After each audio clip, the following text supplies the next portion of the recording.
Welcome to the OK Not OK podcast. I am the SportsZu, and today we ask the question, what did we learn in 2024? And more specifically, we will talk about that in terms of our betting podcast. So let's get started with that, and I will say I take back what I said last week about not counting Chelsea's victory in the Women's United States Championship tournament because, well, I just have to be consistent from what I did earlier in the year when I counted winning the King and Queen of the Ring tournaments, picking Gunther and Nia Jax to win both of those, when we did not know who the SmackDown representatives would be in either of those matches. But I got Nia right without even knowing, so I didn't know either competitor this time. But in both scenarios, I picked Chelsea to win her match, and I picked Chelsea as the number one overall pick, so of course, we have to count Chelsea as a victory. So, quick summary, that we'll do it again when we do the next Saturday night's main event.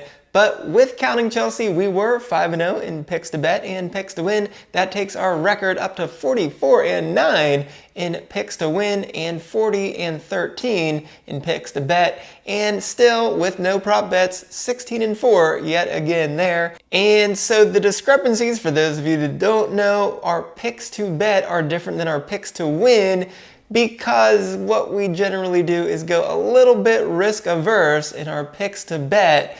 When we have a bigger favorite, I will generally go with picking the favorite as the pick to win, but I don't like the odds enough to put out the big bucks for them as a favorite, so usually at that point I will split the difference and go with an underdog as the pick to bet. Unfortunately for me, I am 0-4 in all of those scenarios. I would much rather hit the pick to bet than the pick to win, but we will talk about that in a little bit here going forward. So what's important to us today are what the books do and what the person with the book at WWE has, in this case Triple H. So we know what we have to do going forward, whether we should mirror what the book says, and to get our tendencies for what Triple H is going to say. So let's start with the book stats. We had 53 matches and 20 props that we could have bet on, but of course we're going to remove those King and Queen of the Ring finals and the Women's US Tournament finals because those odds weren't posted at the time, but I'm sure they were up the morning of both of those events, so I'm sure they were up. You could bet on them if you went very early that morning, especially for the Saudi show, and then the whole day for Saturday night's main event. But anyways, so that leaves us with 70 betting opportunities, split very nicely with 50 matches and 20 prop bets. So let's start with the matches first. We'll do the singles matches first. And for one-on-one matches, we had 32 of those. The favorites won 23 times, and the underdogs won 9 times. Okay, so we do have a decent number of upsets happening in one-on-one matches, and it's certainly the most prevalent of us having upsets happen. Then let's go to triple threat matches. The favorites won 5 times, and the underdogs won 0 times. So what do I say pretty much every time we have a triple threat match? That the conventional wisdom is that the champion retains. And in all 5 such scenarios since Backlash, the champion has retained. Then in our other singles matches, we only had the Money in the Bank ladder matches as the other types. We had no Fatal 4-Ways make their way to a PLE, so the favorite won one Money in the Bank ladder match, and an underdog won the other Money in the Bank ladder match. So 4 singles matches in total, we had the favorite win 32 times, and the underdog won 10 times for 76.19% winning percentage from the favorite. So with that, let's switch on over to tag matches.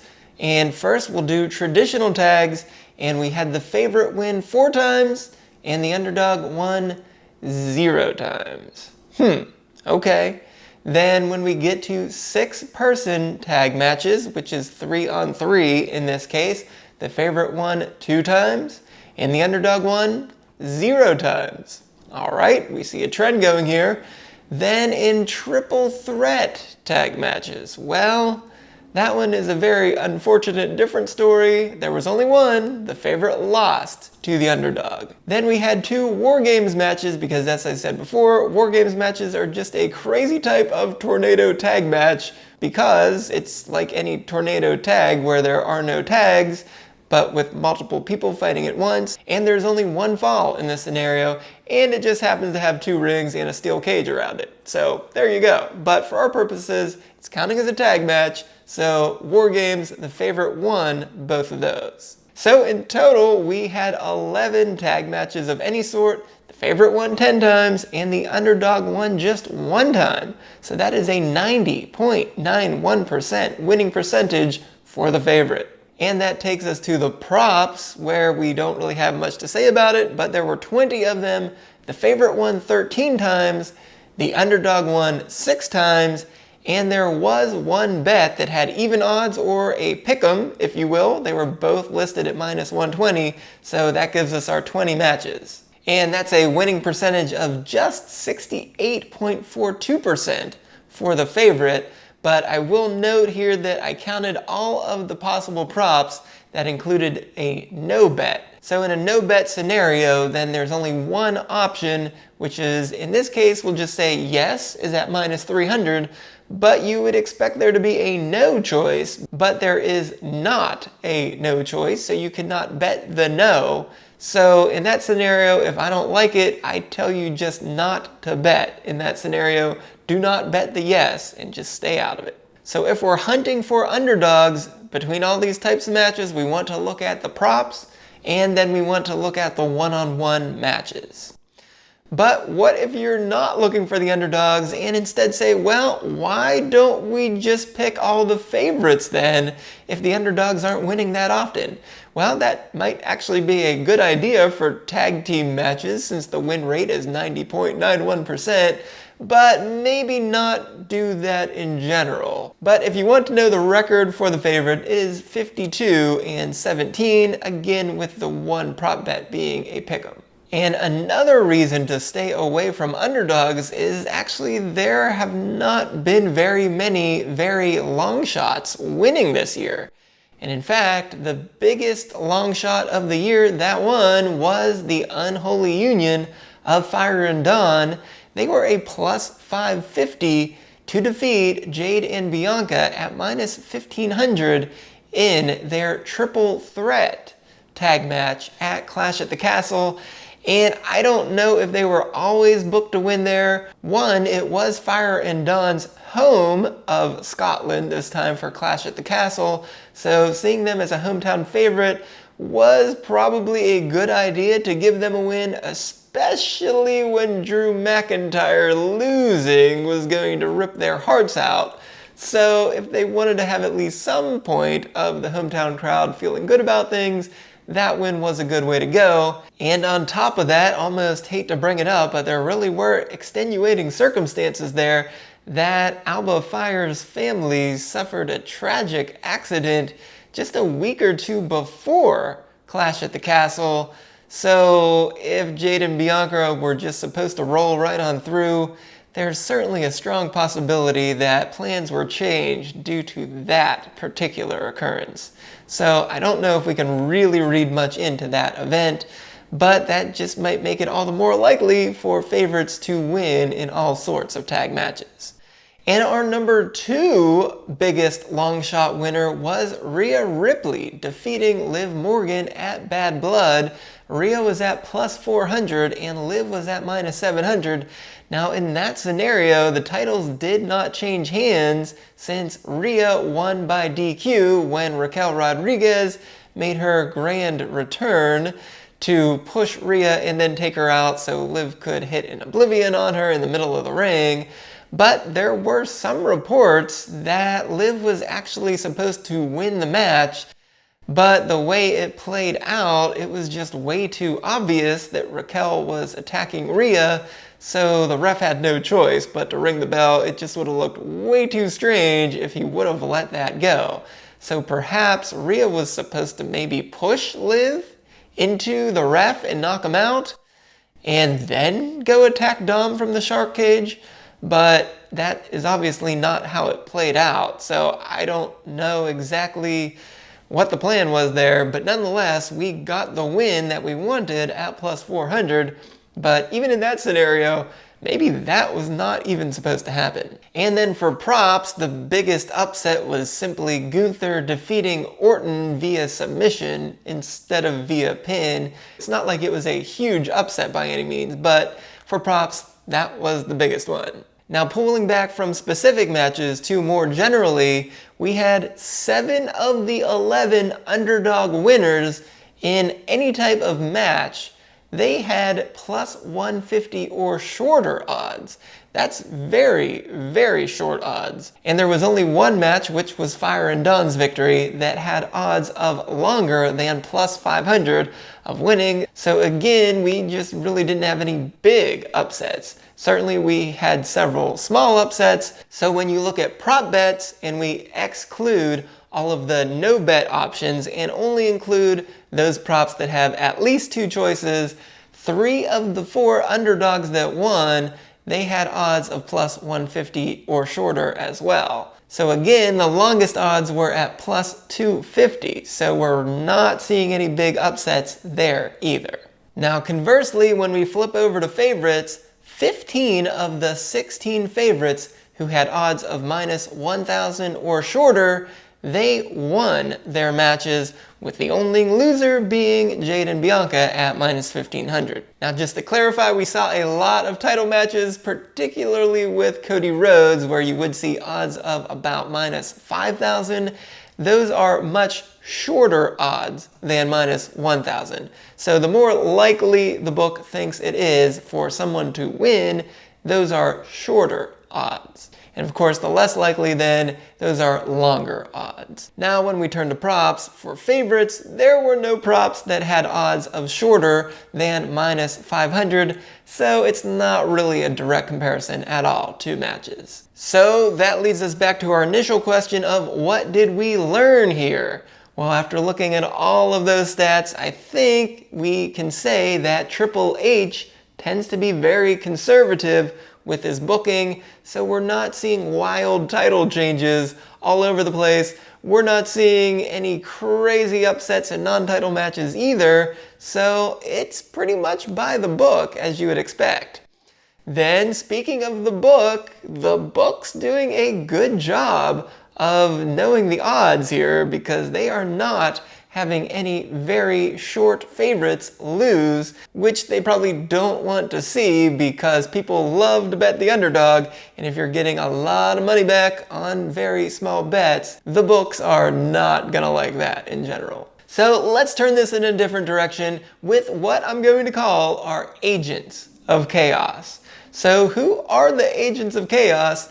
Well, they are anyone who has been involved in at least 2 matches that has sparked an upset. They could be the winner or the loser in that match, but if they were in a match with an upset, they are an agent of chaos. So our number 1 agent of chaos since WrestleMania through Saturday night's main event is Liv Morgan. She is the only person with 3 matches that had an upset.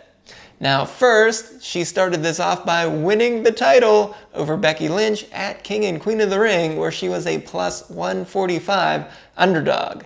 Then, as we already talked about, she lost to Rhea Ripley, but by DQ at Bad Blood, and Liv was at minus 700 there, so a pretty big favorite, and Rhea was at plus 400.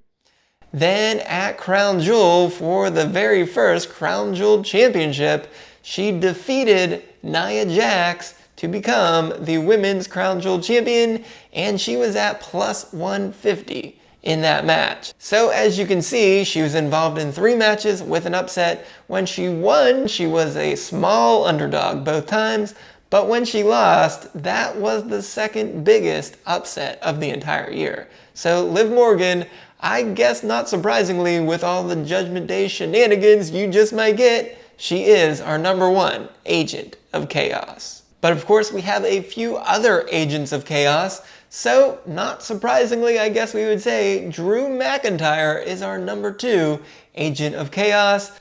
because he and CM Punk had that humongous feud where Punk kept getting involved.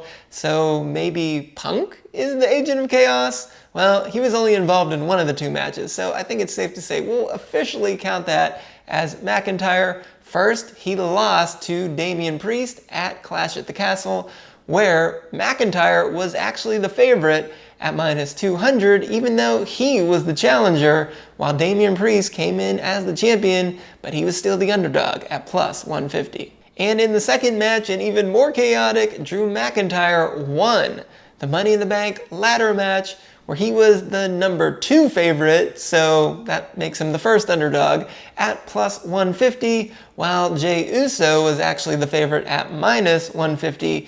And of course, McIntyre cashed in right away, and then CM Punk caused him to lose yet again. So in neither case did it work out well for McIntyre, but that was 2 times where the underdog won the match. And our third and final agent of chaos is Sami Zayn, who is, in fact, the underdog from the underground. So I guess it's rather fitting. Now, both of these were very small underdog wins, but Sami did pull out these wins as the underdog, even though he was the champion in both scenarios. First, he defeated Chad Gable at Clash at the Castle, where he was a +110 underdog. And then he followed that up the very next pay-per-view against Braun Breaker, where he was at +110 yet again, and in both cases his opponent was at -150. So Sami was tough to figure out for the first few matches of his IC title reign, as he was also a small favorite comparatively for his triple threat match against both Gable and Big Bronson Reed.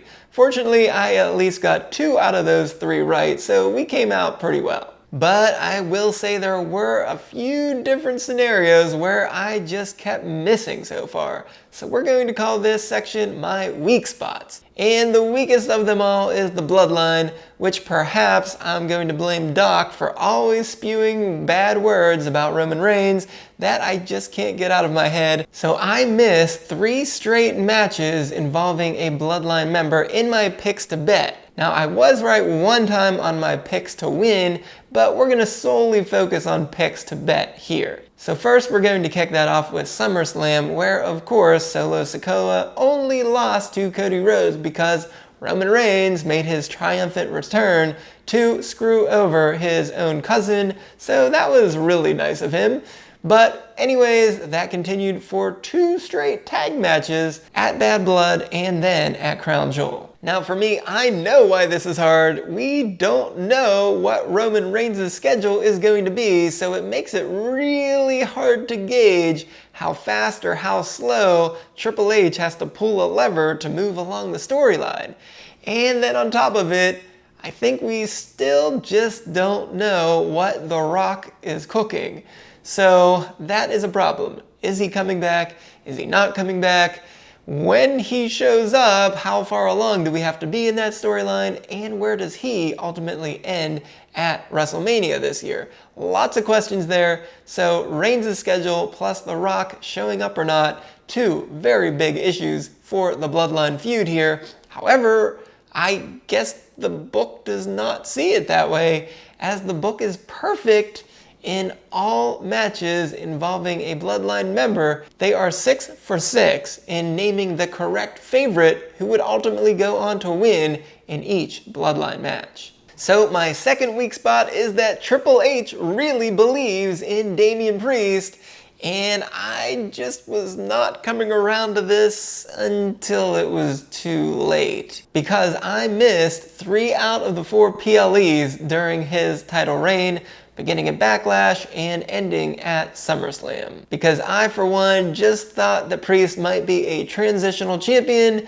to give him that nice win with the Money in the Bank briefcase at WrestleMania, but then he could just drop that really quickly. Now again, I did have his first match with Jey Uso being one where I picked Priest to win and then Jey to bet, but again, we're focusing on picks to bet. So while I was 1 out of 4, the book was correct 3 out of the 4 times, with picking the correct favorite who would go on to win.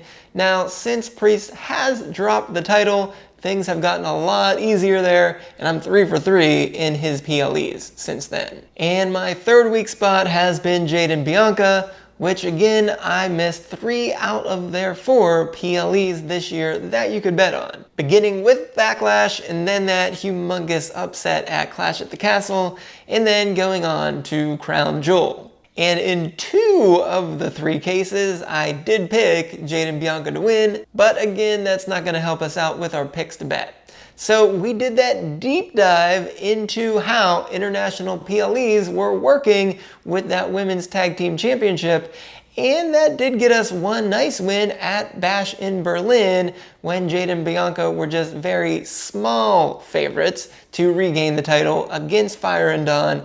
But then we took that knowledge into consideration for Crown Jewel, and it bit us in the butt, as of course Jade and Bianca did win that when we actually took Lash in Jakara as our pick to bet. But in this case, the book actually had Jade and Bianca as the favorite every time, but of course they took that one humongous loss at Clash at the Castle, so they were right 3 out of the 4 times. So we'll ask one more time, what did we learn in 2024 post-WrestleMania as we try to lead into WrestleMania this year? So far, we only had 1 multi-person singles match of any significance, which were the 2 Money in the Bank ladder matches.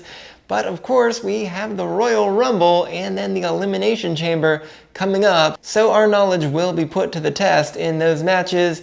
Now, as we pointed out, the Money in the Bank ladder match had 1 favorite win and 1 number 2 favorite win, so I think it is usually the case that we can follow that, where it's always pretty much someone very close to the top of the odds to get those wins, as we're really getting into WrestleMania season there. So we really have to focus on those biggest draws for those championship matches going into WrestleMania. Next, if we want to hunt some underdogs, the place to do it is in the one-on-one matches and then also in the props. But the place where we want to stay away from underdogs is in any type of tag match, as we're not sure if there was a real booking change there with Clash at the Castle with Fire and Dawn. So it might have been a perfect record had that unfortunate occurrence not happened. Then we also want to repeat that we think that Triple H is a conservative booker. He hasn't had any humongous upsets happen at all. Now, he might be saving those for WrestleMania. I don't remember the odds at WrestleMania, but you could see where someone like Sami Zayn defeating Gunther might be considered a big upset. Now, for the betting purposes, I can't tell you if that was the case, but those big upsets might be waiting for WrestleMania. But on top of it, the book is pretty good at figuring out who should be the favorite and who should be the underdog. So if you're not sure, you may want to lean towards a slight favorite in those types of matches. But for the heavy favorites, well, I am very unsuccessful at picking when those heavy favorites are going to lose, as I am 0-4 in my picks to bet when I split that with my picks to win. So if Triple H's conservative booking holds, well, I don't really want to say it, but we might be able to lean a little bit more on heavy favorites coming out on top in those lopsided matchups. And if there's any match to stay away from, it's those Agents of Chaos. So be on red alert when Liv Morgan, Drew McIntyre, or Sami Zayn are in a match, because we might just end up seeing something that the book doesn't think that we will see. And lastly, tread lightly following my picks when you see the Bloodline in a match, Damian Priest in a match, or Jade and Bianca in a match, because who knows what's going to happen then. Alright, so there you have it. There is our year in review for betting WWE PLEs. So we have a little bit of break going into the new year, but we'll get right back on it for our next Saturday night's main event, followed the very next week by the Royal Rumble. So I hope you had a great year of betting in 2024, and let's make 2025 even better. So I'm the SportsZu, and this has been the OK, Not OK podcast.